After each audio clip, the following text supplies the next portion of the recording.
जिसका अंदाजा विज्ञान को नहीं, उसकी भविष्यवाणी करती है वेल।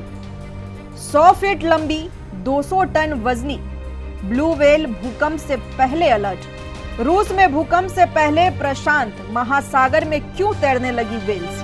नमस्कार, आप देख रहे हैं यंग भारत न्यूज और मैं हूं आपके साथ ज्योति यादव। रूस में दुनिया का छठा बड़ा भूकंप, रिक्टर स्केल पर तीव्रता 8.9, जगह रूस का कामचटका द्वीप।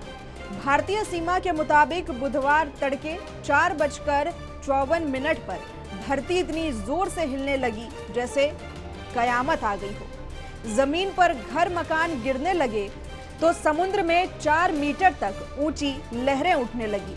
अब तक के अर्थक्वेक डेटा के मुताबिक इतना बड़ा भूकंप करीब 73 साल पहले आया था। जगह भी यही थी, रूस का कामचटका द्वीप। लेकिन इस शक्तिशाली भूकंप से पहले जिस बात पर किसी ने गौर नहीं किया वो थी वेल्स, जो पहले से ही समुद्र में तैरने लगी।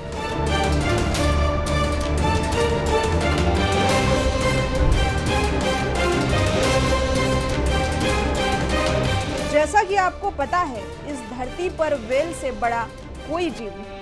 100 मीटर की लंबाई से लेकर 200 टन के वजन वाले वेल्स समुद्र के भीतर कई किलोमीटर की गहराई पर रहती है। समुद्र की सतह पर यह बहुत कम दिखाई देती है, लेकिन रूस में आए भूकंप से पहले दर्जनों की संख्या में ब्लू वेल्स जापान के पास समुद्र के ऊपर तैरती हुई क्यों दिखाई देने लगी। रूस में भूकंप आया सुबह 4:54 पर। भूकंप से 4 घंटे पहले समुद्र में तैरते दिखे वेल्स। जैसा कि आप इस देख रहे हैं, ये वीडियो 30 जुलाई की सुबह 8:48 पर अपलोड किया गया है। इसके मुताबिक ये जापान के तातेयामा शहर के पास चिवा की खाड़ी का वीडियो है, जिसमें कई सारी वेल्स समुद्री तट पर दिखाई दे रही है। इस वीडियो की पुष्टि हम नहीं करते, लेकिन ये चौंकाने वाला जरूर है। लिहाजा हमने भूकंप और वेल्स के समुद्र से बाहर आने को लेकर कुछ तथ्यों की पड़ताल की। क्या वाकई ऐसा होता है? भूकंप से पहले समुद्र की गहराई में रहने वाले वेल्स समुद्री सतह के ऊपर या तट पर क्यों आ जाते हैं? इस सर्च के दौरान ये जानकारी हमें मिली, वो आपको बताते हैं। भूकंप से पहले वेल क्यों होते हैं अलर्ट? वेल को बेहद संवेदनशील जानवर माना जाता है। गहराई में रहने के कारण भूकंप के कंपन को महसूस कर सकती है। भूकंप से पहले पानी के नीचे चट्टानों के खिसकने की आवाजें सुन सकती है। चट्टानों के खिसकने की आवाज से ये डरकर ऊपर की तरफ भागती है और इसके अलावा भूकंप से पहले जो भूगर्भीय परिवर्तन होते हैं उसे भी ये भांप लेती है।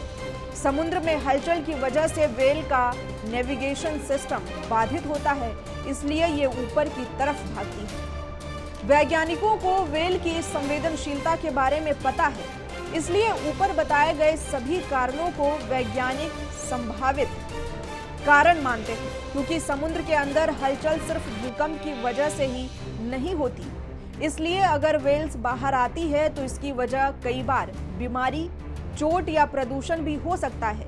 लेकिन अगर भूकंप से पहले इतनी मात्रा में वेल्स समुद्र के ऊपर तैरने लगे तो हम आपको ये वीडियो फिर से दिखा रहे हैं, जिसमें जापान के पास बड़ी तादाद में वेल्स तैरती दिख रही है। अगर आप गौर से देखें तो ये स्थिर नहीं है, बल्कि एक तरह की बेचैनी है इनमें और वो साफ दिख रही है। ऐसी स्थिति में वेल एक दूसरे से संवाद करने के लिए अलग अलग तरह की ध्वनियों का इस्तेमाल करती हैं और खतरे की स्थिति में इकट्ठा हो जाती हैं। वेल पर अध्ययनों से इतना तो पता चल चुका है कि अगर वेल बड़ी तादाद में समुद्र के ऊपर या तट पर दिखने लगे तो ये किसी बड़ी हलचल का संकेत है, जैसा कि सुनामी। जितनी बड़ी सुनामी होती है उतनी मात्रा में नर और मादा वेल्स का समूह समुद्र के ऊपर दिखने लगता है। वैज्ञानिक इसकी वजह से इन जानवरों की संवेदनशीलता और संचार प्रणाली को मानते हैं, जिसकी वजह से ये खतरे को पहले ही भांप लेती है। तो क्या रूस में आए भूकंप का अंदाजा भी वेल्स को इससे पहले हो गया था?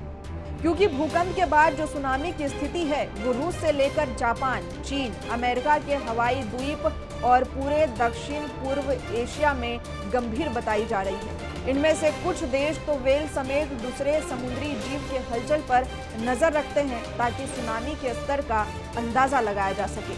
हालांकि अभी समुद्री जानवरों के लक्षण पर अभी वैज्ञानिक शोध जारी है। इस पर निर्णायक रूप से अभी कुछ कहने से बचते हैं वैज्ञानिक, लेकिन वेल ही नहीं, भूकंप से पहले कई जानवरों के संकेत को अहम माना जाता है, जैसे कुत्तों का अचानक भौंकने लगना, पक्षियों का शोर करना और जैसी कई चीजें। आपकी इस पर क्या राय है? ऐसे लक्षणों पर आप क्या सोचते हैं? कमेंट कर हमें जरूर बताएं और ऐसी तमाम खबरों के लिए जुड़े रहें हमारे साथ, देखते रहें यंग भारत न्यूज।